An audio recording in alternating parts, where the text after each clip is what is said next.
Hi, my name is Gudme. The Religious Roots of Europe is a shared master's program between the University of Copenhagen, the University of Oslo, and Lund University here in Sweden. I will be interviewing Katrine de Gudme, who is the program coordinator for the University of Oslo. Could you introduce yourself? Of course. So my name is Katrine de Gudme, and I'm professor of Hebrew Bible at the University of Oslo, and then I'm also what we call the program director for the Religious Roots of Europe master program at the University of Oslo. Yeah. Can you repeat one more time what your research specifically mostly is focused on? Yes, of course.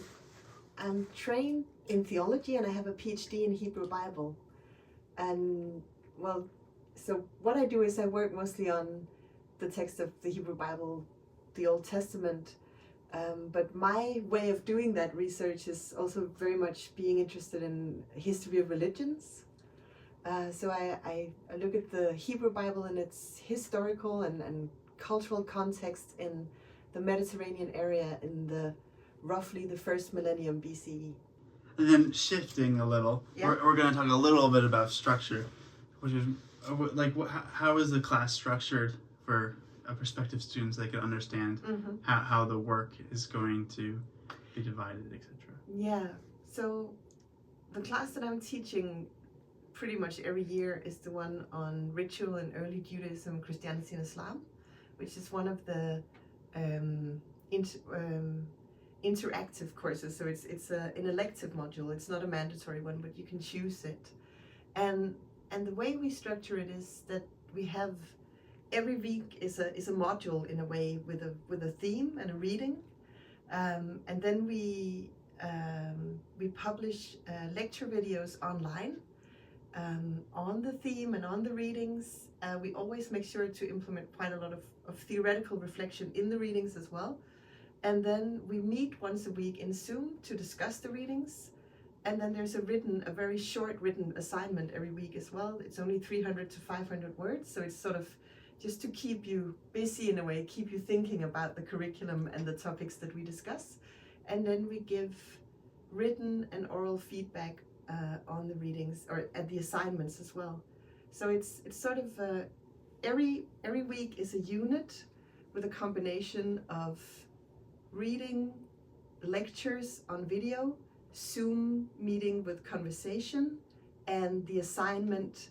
And then you get feedback on your assignment as well. And then it just carries on from week to week to week for 12 weeks. And then in the middle, we have the compact seminar where we all get together in the same place at the same time for 2 whole days and discuss something related to the course as well. So it's sort of a nice mixture of a weekly rhythm, but also being really flexible.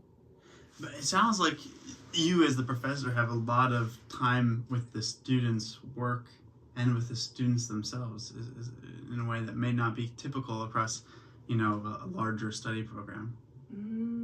I guess, yeah. I guess we're doing pretty well on that score, I think. I mean, it's a challenge, of course, to make a program work when we're all individually, both teachers and students, placed in so many different places in the world. So we need to keep in touch and keep the conversation alive somehow. So I think what we're doing, most of us, with this sort of mixing up different kinds of communications with assignments and feedback, Zoom, lectures, and I think it's just, of course, we have the group chat in the course intranet as well, which is also a line of communication. So I think just making sure that conversation and sort of continued thread of thought and engagement with the material, that it doesn't die out, but that we try to keep it alive the whole time.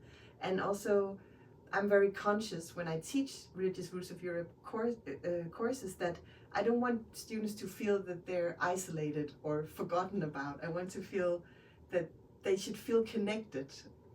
At the whole time, not supervised the whole time, not sort of being watched, but they should feel connected and able to ask questions and get answers throughout the week and throughout the semester.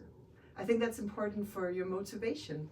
You need to feel that there's someone out there willing to be your conversation partner, willing to listen, willing to discuss with you and guide you through the material.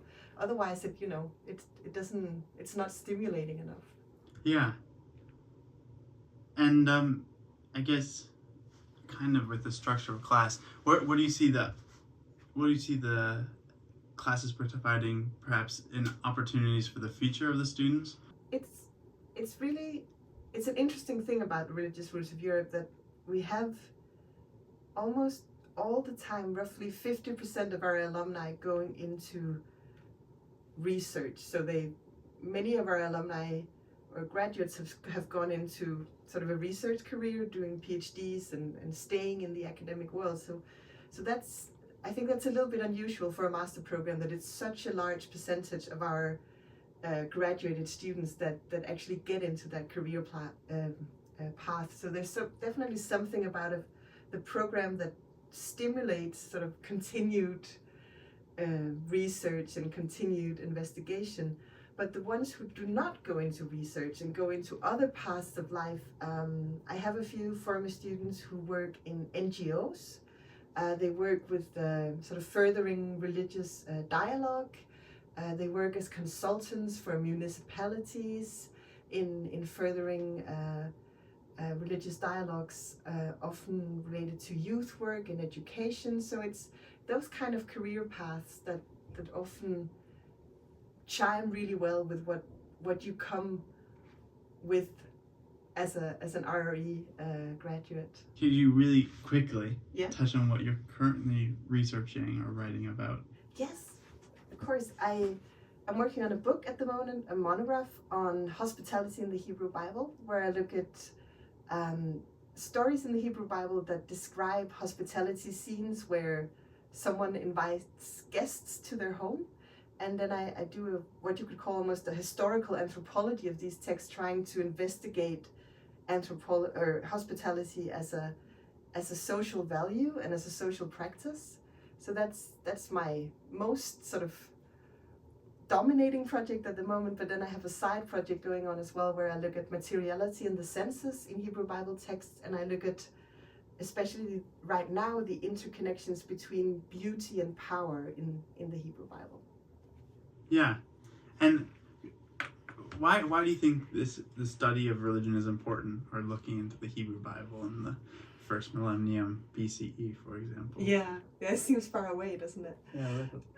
Well, I think it's important for many reasons, and perhaps the most sort of generally important reason is that, well, the Hebrew Bible is not a neutral text in any way. I mean, it's a text that comes to us from Palestine in the Iron Age, so it's a text collection that's 2,500 years old, but it's also still a text that in three world religions, Judaism, Christianity, and Islam, is seen as an authoritative text by, well, hundreds, thousands, millions of people all over the world.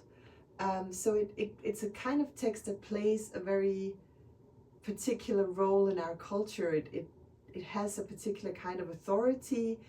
It has influenced our history of literature, our history of art, our way of thinking, our way of telling stories, and of course our religions as well, also contemporary world religions. So I think to understand the societies we have today and some of the traditions and values that we have today, we also need to understand where these traditions come from and how they developed. So that's sort of the very general way of, that's why it's important also generally speaking. But then for me personally, I just find history absolutely fascinating. The more old and ancient and exotic, if you will, historical practices and texts are, the more I want to know about them, because I know at some point in history, maybe 2,500 years ago, there were people to whom these texts and practices that they describe made perfect sense. They were, inherently meaningful and were part of world building and sort of describing an everyday world and universe where humans had their place and the gods had their place, and I think really challenging and really stimulating to try to understand that meaning. I mean, even though they sometimes seem opaque to us, there is a meaning there, and it is possible to excavate that meaning and learn to understand it. Yeah, and turning back to yourself and maybe your research, but what have been your most impactful interactions with the program? I think because we're a program that's, in the nature of things, we're studying three major religious traditions. So it's Judaism, Christianity, and Islam. So it has to be cross-disciplinary. I mean, I'm not an expert personally on all aspects of the program, and neither are my colleagues. So we supplement each other. So there's always this aspect of learning, I mean, I teach myself, but I'm also being educated all the time, both from my colleagues and the students, about the other traditions that are not my core expertise. And I think for me, it's that joint discovery somehow of sort of breaking down the boundaries and learning about a tradition that seemed completely unfamiliar to you. So being with students at that moment when they have that sort of aha, oh, okay, so this is, these are the similarities between Judaism and Christianity, or oh, this is how these ritual practices go together, or sort of really feeling that now you're breaking into new ground, understanding one of the traditions that you perhaps were less familiar with before, and beginning to really see the connections and the patterns. So that happens all the time in different ways with different people, but sort of just almost hearing that sigh of relief when the pieces of the puzzle start to fall into place, and you start to see the similarities and the patterns, and you start to understand how this complex material all fits together somehow. I think that's for me, that's been the most gratifying, and also where I've learned the most myself. And then the final thing is, what do you think, is there anything else you think a prospective student should know, or that you'd want to tell them about the program? I think some students are a little bit worried when they look at the program, because it seems quite demanding, because you need some discipline to do the religious roots of Europe, because sometimes you are on your own, no matter how much we try to create those channels of communication. Sometimes you are just on your own, and you have to sort of study and keep yourself motivated as well, and that takes a lot. But I would say that even though, if it worries you, this level of discipline and sort of self-management in a way, I would say that the network between the students and also between teachers and students is really strong. There's a support network among students that's much stronger in this particular program than what I see in the other programs that I teach in. So I would say, please don't be scared, and certainly don't be scared off by the structure that we have, but give it a go, and know that there is a strong support network to catch you if you at some point become lost or feel a lack of motivation. We actually have a surprisingly high degree of completion as well. We lose very, very few students along the way, and I think that's a testament to how well we manage to carry each other as well through those 2 years, even though sometimes it can be demanding. Yeah, thank you so much. If you have any more questions, I've included some contact information in the description below.